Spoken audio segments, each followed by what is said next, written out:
ब्राह्मण की बेटी 9। ब्राह्मण की बेटी। शरत चंद्र चट्टोपाध्याय।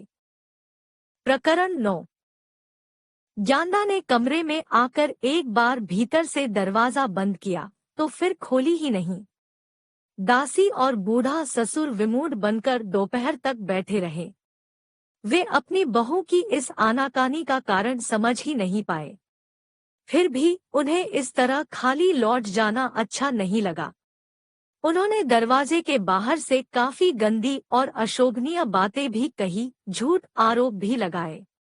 ज्ञानदा ने सब कुछ सुना किंतु किसी भी बात का उत्तर न दिया। इतना ही नहीं, ज्ञानदा ने अपने रोने की आवाज भी बाहर नहीं आने दी। बूढ़ा चकित था कि उसकी बहू कैसी औरत है। जिस सास ने इस औरत के विधवा होने पर भी इसे आज तक अपनी छाती से लगाए रखा है, वही सास अपनी बहू को देखने के लिए सांस रोके पड़ी है, और बहू है कि उसे बुढ़िया की कोई चिंता ही नहीं है। बूढ़ा सोच नहीं पा रहा था कि वह बुढ़िया के पास जाकर क्या कहेगा। ज्ञानदा के न आने का क्या कारण बताएगा। मुखर्जी के प्रस्थान के समय गोलोक ने उन्हें विदा के रूप में राह खर्च देना चाहा, जिसे उन्होंने लेना स्वीकार नहीं किया। गोलोक ने ज्ञानदा के उनके साथ न जाने पर गहरा दोहक और आश्चर्य भी प्रकट किया।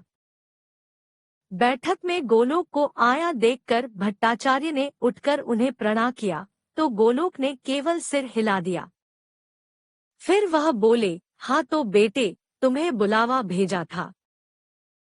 मृत्युंजय भट्टाचार्य बोला, जी हाँ श्रीमान। सुनते ही आधा अधूरा निगलकर दौड़ा आया हूँ। गोलोक ने कहा, सो तो ठीक है। तुम लोगों के विवाह संबंध तो स्थिर करते हो, किंतु गांव और गांव के लोगों की भी कुछ खबर रखते हो। तुम्हारो बाबा रामरतन शिरोमणि अवश्य इस विषय में आदर्श थे। सारे गांव की सारी जानकारी उनकी अंगुलियों पर रहती थी। मृत्युजन्य बुझे स्वर में बोला, इसमें मेरा क्या अपराध है, मैं भी अपनी ओर से प्रयत्नशील रहता हूँ।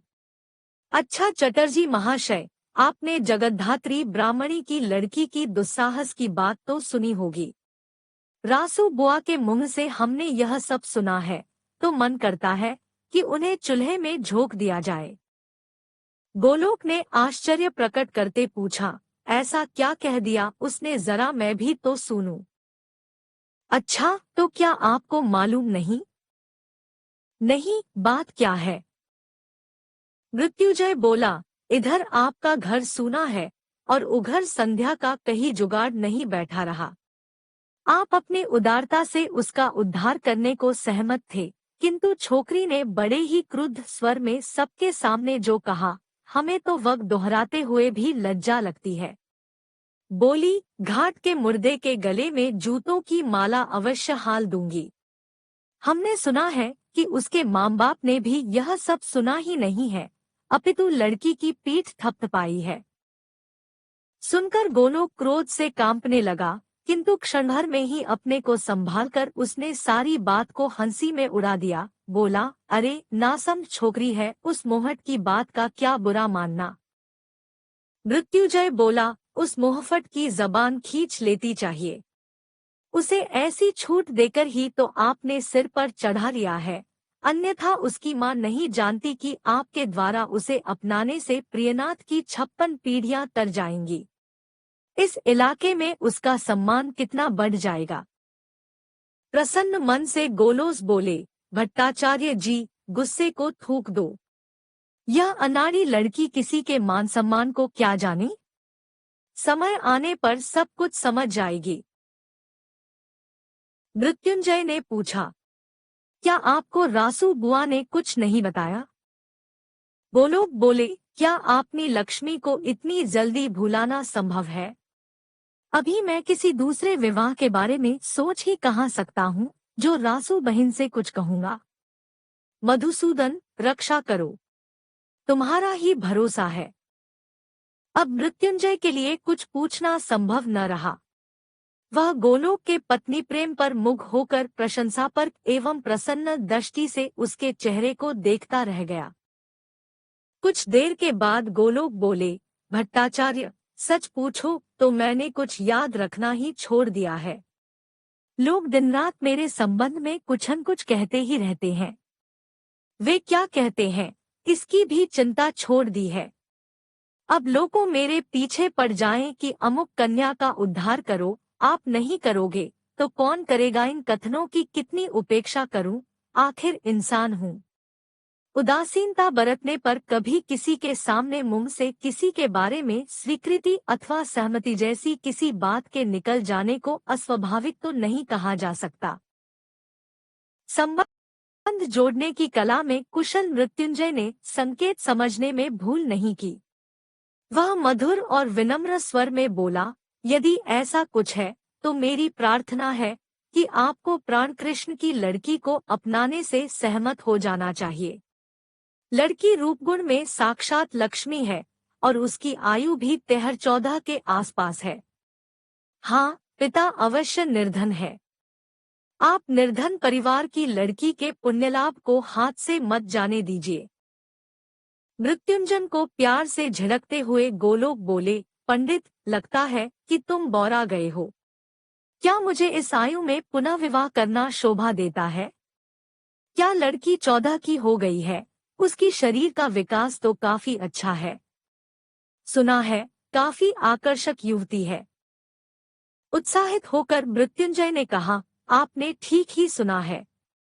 उसकी एक अन्य उल्लेखनीय विशेषता यह भी है कि वह शांत और संयत है।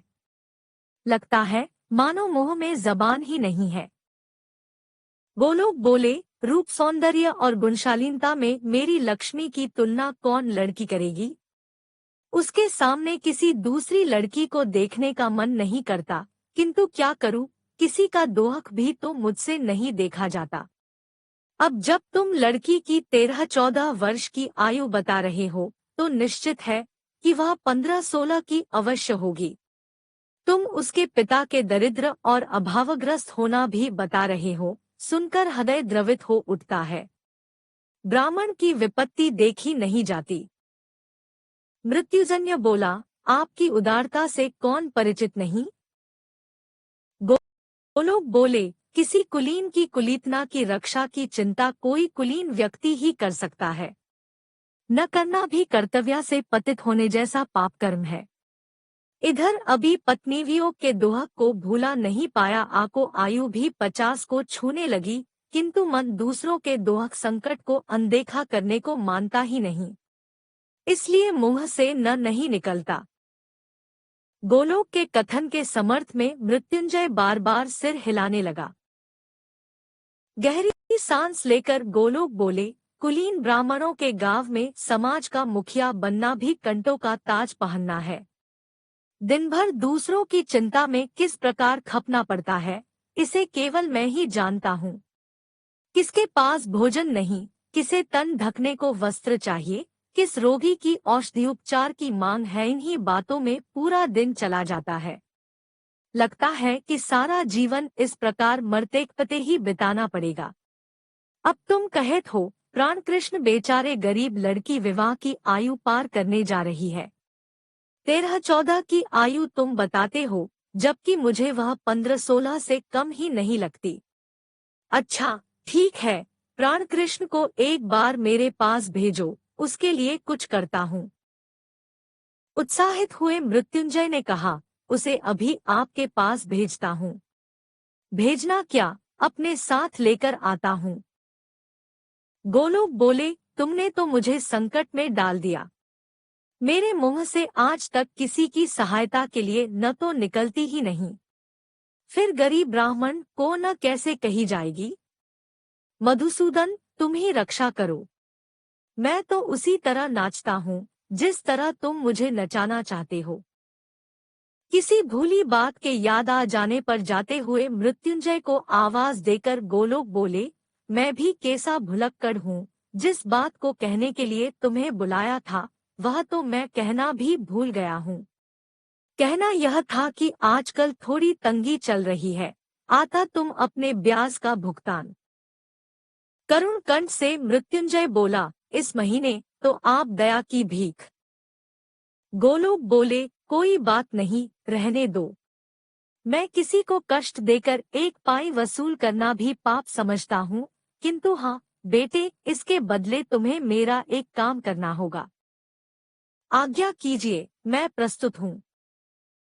गोलोक बोले, सनातन हिंदू धर्म की रक्षा करना और परंपरागत सामाजिक आचार विचार की प्रतिष्ठा को बनाए रखना कोई बच्चों का खेल नहीं है। इस भार को उठाने वाले व्यक्ति को चौगन्ना और चार आंखों वाला बनकर रहना पड़ता है। जरा सी भूल हुई कि अर्थ का अनर्थ होते देर नहीं लगती। प्रियनाथ की मां के बारे में उन दिनों बहुत सारी उल्टी सीधी बातें सुनने को मिली थी। तुम्हें उसके गांव जाकर सही बात की पक्की जानकारी गुप्त रूप से मुझ तक पहुंचानी होगी। तुम्हारे बाबा शिरोमणि इस मामले में सिद्धहस्त थे। वह उड़ती चिड़िया के पंख काट लेते थे। बड़े सेबड़े मक्कार से भी उसके दिल की बात उगलवा लेते थे। 20-30 गांवों के एक एक आदमी को कच्चा चिट्ठा उन्हें मालूम रहता था। तुम्हारे इन्हीं बाबा के बल पर भूपति चटर्जी का 10 साल तक सामाजिक बहिष्कार जारी रखा और भाई साहब को गांव छोड़ने पर विवश कर सका। तुम भी अपने बाबा के यश को आगे बढ़ा पाते तो कुलभूषण कहलाते। अपने पूर्वजों के सामने अपनी हीनता की जानकारी मृत्युजन के लिए सुखद न रही। वह बोला, चटर्जी महाशय, मैं 1 सप्ताह में ही घटना की सही जानकारी ला दूंगा। पाताल से भी सत्य को खोज कर ले आऊंगा। मृत्युंजय को उत्साहित करते हुए गोलोक बोले, जुट जाने पर तुम्हारे लिए कुछ भी कठिन नहीं। मुझे तुम्हारी योग्यता पर पूरा भरोसा है। हाँ, एक बात की ध्यान रखना, किसी को भी इस बात की भनक नहीं पड़नी चाहिए। समाज के मान सम्मान तथा मर्यादा प्रतिष्ठा की रक्षा के लिए बहुत कुछ करना पड़ता है। हाँ, मैं तुम्हारा ब्याज ही नहीं, मूल भी छोड़ दूंगा। यदि तुम अपने कष्ट के बारे में बताते तो मैं तकाजा ही न करता, किंतु हाँ, जानकारी एकदम सच्ची होनी चाहिए। प्रसन्न होकर मृत्युंजय बोला, आप ही निर्धनों के पालक एवं आश्रयदाता है। मैं आज ही चल देता हूँ और प्रमाणिक जानकारी लेकर आपकी सेवा में उपस्थित होता हूँ। चलने के उद्धत मृत्युंजय को रोककर गोलोक बोले, मुझे किसी बात का श्रेय देने की आवश्यकता नहीं। धन्यवाद करना ही है तो मधुसूदन का करो, जिनकी कृपा से मुझे कुछ शुभ करने की प्रेरणा मिलती है। मैं तो उनका दासानुदास हूँ, निमित्त मात्र हूँ। असली मालिक तो स्वयं वही है, कहकर उन्होंने मधुसूदन को लक्ष्य कर सिर झुका दिया। जा रहे मृत्युंजय को अपने समीप बुलाकर गोलोक बोले, प्राण कृष्ण को भेजना न भूलना। उस ब्राह्मण का दोहक मुझसे सहा नहीं जा रहा।